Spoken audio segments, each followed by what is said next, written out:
Oh, guwapo!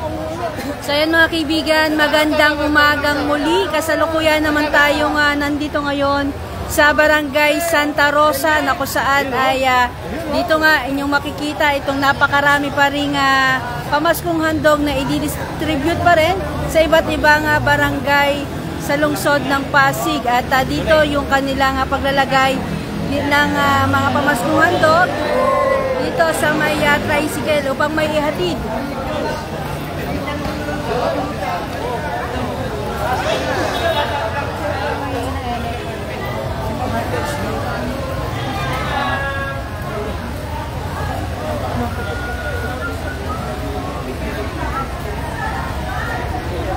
Ulitin ko lamang mga kaibigan sa kapapasok pa lamang sa ating live update ngayong umaga. Ito nga kasalukuyan inyo nga napapanood ay sa Barangay Santa Rosa naman tayo nagtungo. Yung kanina ay Barangay Bagong Ilog. At dito makikita natin yung mga tricycle na naglo-load sila nito mga pamaskong handog upang maihatid naman po sa bahay-bahay. At ang mga barangay na kanilang hatidan, syempre ang Barangay Santa Rosa, Sumilang, Kapasigan.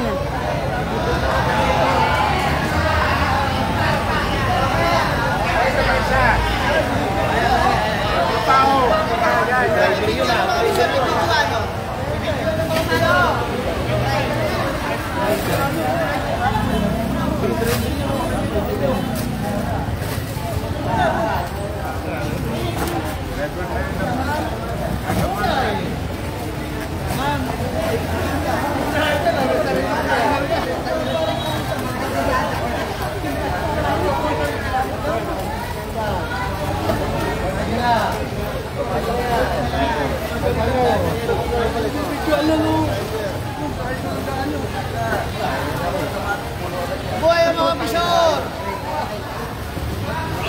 Ano pa yan? Ang bisyon?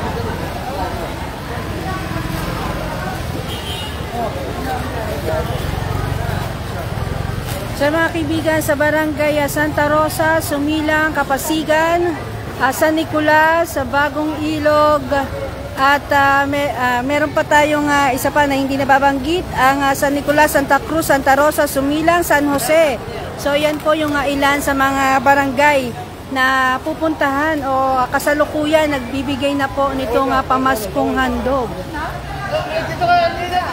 Kaya ihanda po yung mga QR pass, QR code upang sa ganun ay matanggap nyo po itong ihahatid na mga pamaskong handog. Ang makakakwenta mga kaibigan, isang pamilya ay isang pamaskong handog po at kailangan naka-updated ang inyong mga QR pass.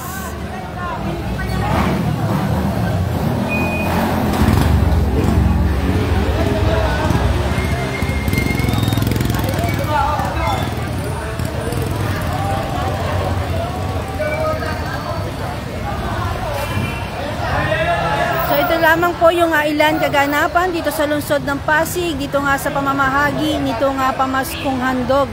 Kaya tutok lamang po sa ating mga live update at maya-maya susubukan din natin sumama sa kanilang pag-house to house. At itong pinuntahan natin mga kaibigan, dito po iniloload yung mga pamaskong handog sa tricycle upang magtungo naman po sa iba't ibang barangay.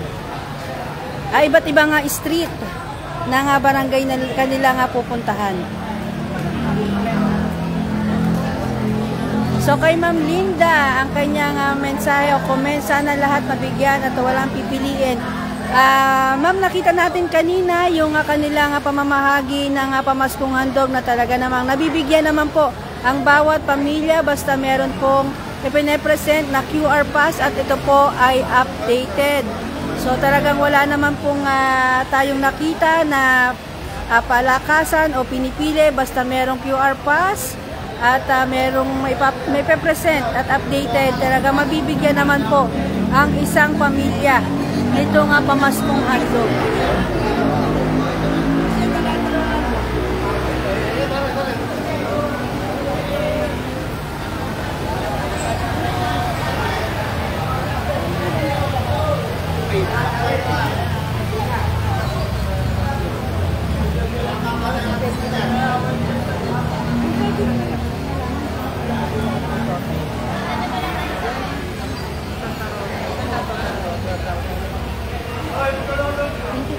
So yung mga kaibigan, atin naman na pag-alaman na kanina sa Barangay Bagong Ilog ay 9,200 yung pamaskong handog na nakalatag doon. At dito naman po ay nasa 12,000 daw po itong pamaskong handog na nandito.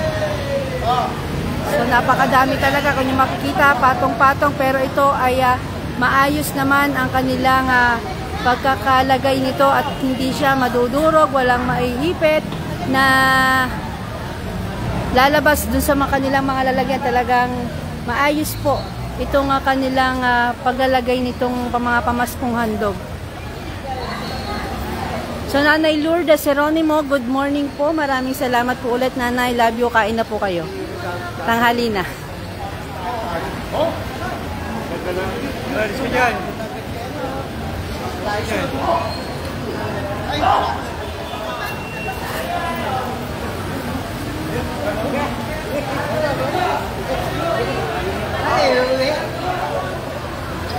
So dito talaga nag-aabang din po yung mga loader natin dito na nag-aantay din sa pagbabalik ng mga tricycle na kanilang paglalagyan itong mga pamaskong handog.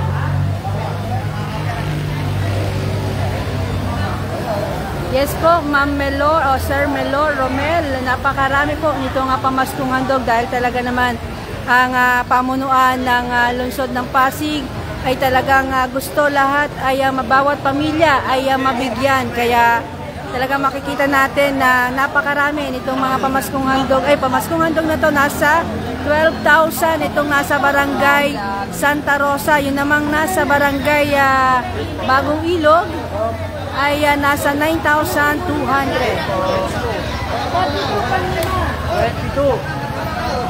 22.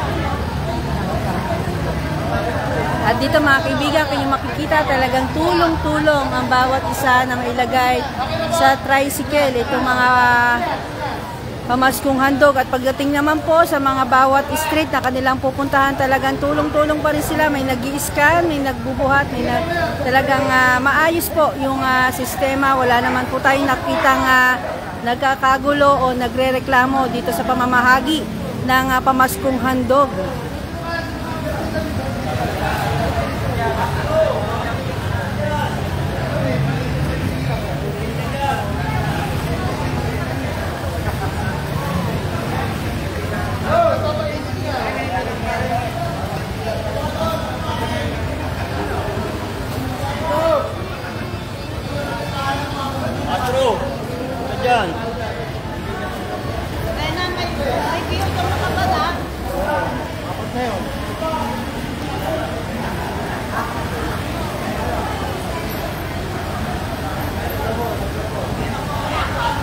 Sir Homer Tantoy Leison ay kanya mensahe, Santa Rosa, ang maliit na barangay. So, opo mga sir po, itong barangay Santa Rosa, dito po ibinaba yung para po din sa ibang barangay, yung barangay ng Kapasigan, barangay San Nicolas at Sumilang, ay dito po nila ibinaba lahat yung ipamamahagi. Kaya talagang napakarami po nung nandito na inyong nakikita pamaskong handog. Ito ay nasa 12,000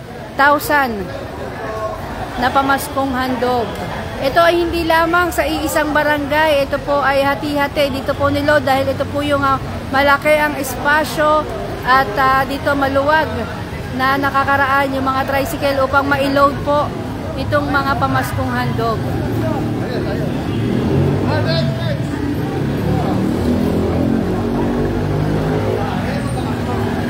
Kay Ma'am Jocelyn, ang tanong ko paano po pag walang Pasig Pass or QR code pero dito nakatira sa Pasig, makakakuha din po ba? So yung katanungan nyo po ay sa ating kaalaman mga ma'am, ay kailangan po kayo ay merong Pasig Pass o QR code na updated.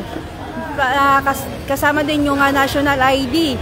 So, kaya hindi ko po sigurado o malamang sa hindi po kasi yung po yung talagang requirements kasi ini-scan po nila yung Pasig Pass o QR code. Pag wala po kayong maipe-present na Pasig Pass, hindi po kayo makakakuha.